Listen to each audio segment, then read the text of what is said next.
Let me ask you something. How long could your team hold together if your best person handed in their notice tomorrow? And I know what it sounds like, and I know a lot of people don't want to think about it.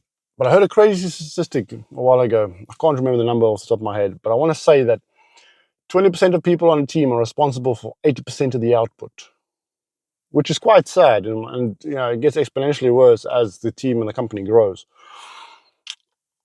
But as leaders, we have a responsibility to not only identify the right people, but also train them up. One thing I love doing is finding people with high capacity potential and bringing and building them up to that point where they are high capacity individuals who actually deliver quite well. And you'll find that people with a low capacity currently have high availability. So it's easy to invest in those people. Whereas people with high capacity have got a low availability. So it's a lot harder to get them to commit to something long term or intense.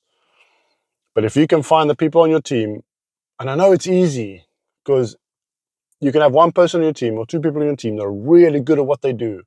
So you just kind of leave them to it. However, if they were to step down tomorrow, what would you do? So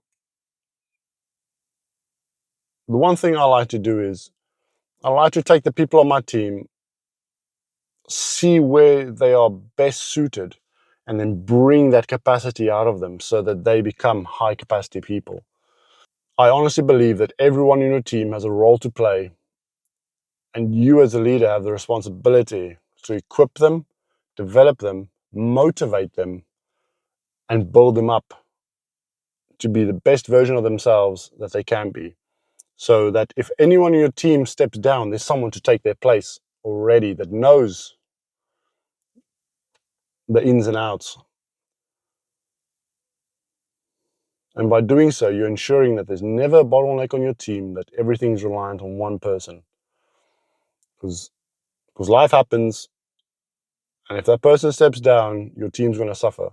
However, if you take a proactive approach to leadership and develop the people around you, that is where you'll find that not only will people stay longer, retention's higher because of your investment in them, but if someone does step down or move away from the organization, you have someone to replace them almost instantly.